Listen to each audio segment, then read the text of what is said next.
Isingit muna tayo rito. Lunes sana ngayon, Monday, araw sana ng pahinga ko, kaso dahil sa tawag ng trabaho, kailangan natin magtrabaho. Pinapasingit ito dahil kailangan daw nila sa event. Okay, shoutout sa may-ari ito kay Sir kay Terencio to, kay Sir Terencio ng Bulacan. Okay, ito yung profile nyo or logo nya, GNC Audio Lights and Sound. Okay, shoutout sa inyo, sir. Maraming salamat sa pagkakatiwala mo ng unit pro to sa akin, ha. Bali, pinapatibay sa atin ito. Pinapatibay. Okay, kung makikita nyo, bagong-bago pa siya, oh. Bagong-bago pa. Ayan, fixed bias. Tapos, dadagdagan ng output and then lagyan ng fuse. Okay.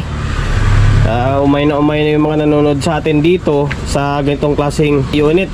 Kaso nga lang, wala tayong magawa. Kailangan natin gawa ng content kasi para makita ni Bossing, request sa atin to, na gawa ng video, gawa ng content yung unit nila para makita nila kung paano natin siya ginagawa. Okay?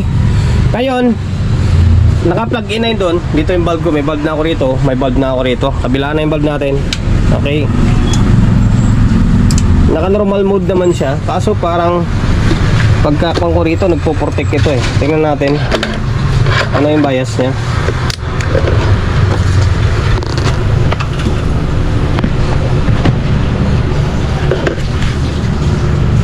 Dito, okay, nasa normal mode din bias nito. Tapos dito,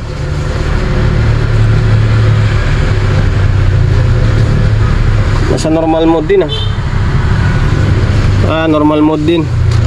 Okay. Wala, ganun talaga. I-request sa atin na i-fix bias ito, hindi mag-add ng power transistor, lagyan ng fuse. Yun ang gagawin natin.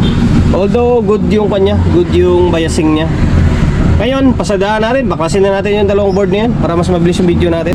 Natanggal ko na yung dalawang board. Bagong-bago pa siya, oh. Bagong-bago pa siya. Ngayon, tanggalin natin ito, fix bias natin ito, and then ito. Ang ginagamit ko na value rito ay 1.8. Ito naman 2K kasi ito, 2K yung trimmer, 2K. Tapos dito 1K. Pero ang ginagamit ko rito is 220 and then 1.8. Okay? Same din dito, 1.8 and then 220 ang gagamitin natin. Ngayon, ang problema rito, need natin baklasin pa rin itong board dahil mag-add tayo na power transistor, mag-add tayo ng power transistor. Ang problema, yung bloke, pag mag-add tayo ng bloke, yung hinangan yan dun sa ilalim, hindi natin masusundot. Wala tayong paglagyan. Okay, although pwede dito sa kabila, dito talaga, wala tayong mapaglagyan, malayo. Kaya hindi natin baklasin ito, bambira na yan. Hindi katulad sa mga double sided kasi na pwede ka magdagdag, nasa taas ka lang maghinang kasi tagos dun sa ilalim. Ito kasi sa ilalim lang, hindi pa na-improve ito. Para mas madali sana yung trabaho natin. Okay, baklasin natin to. Ito, nabaklas ko na yung dalawang board, and then binaklas ko na rin yung dalawang trimmer. Okay, dito 202 okay, ito naman 102 1K. Same din dito sa isang channel. Ito yung sinasabi ko na disadvantage, kailangan mo talagang baklasin yung buong board. Okay, ngayon i-fix natin to 1.8 and then 220. Tapos magdagdag tayo ng bloke. Tandaan nyo guys, kapag mag-add kayo ng transistor, need nyo mag-add din ng bloke. Pero ito may slot ito, and then ito. Nakalagay dyan is 0.33, although kahit 0.25 pwede yan. 0.47, fusible na naman yan. Okay, i-fix bias ko. Kompleto na to, kompleto na. Nadagdagan na natin 1.8 to 20. Tapos yung bloke, nakabit na natin. Ayan, ready to kabit sa heatsink na ito.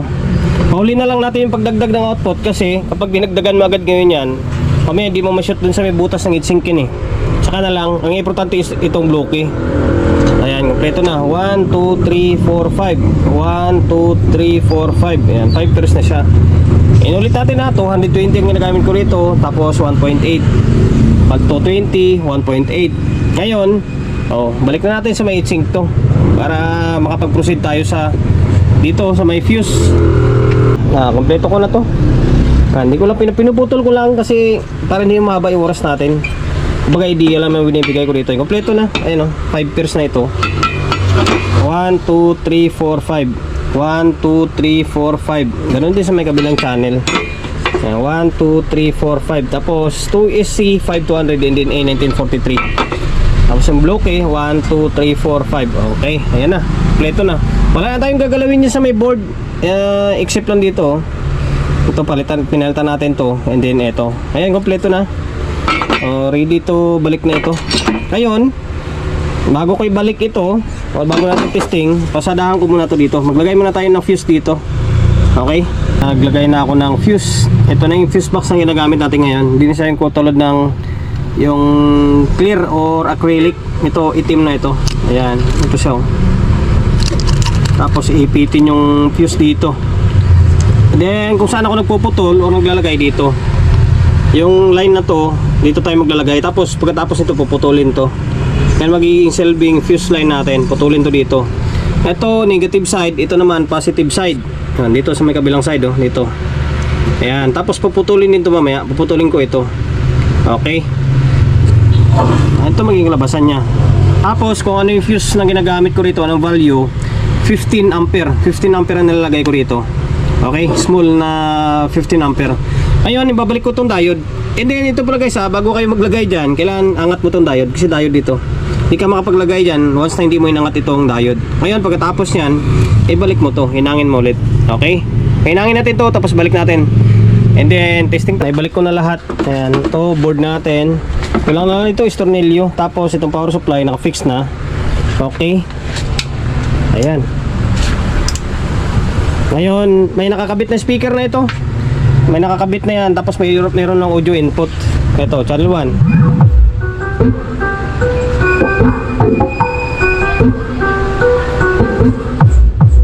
Solid. Tapos yung channel 2. Nagpo-protect dahil naka-valve tayo. Although okay naman na to. Okay, hanggang dito na lang. Okay na ito.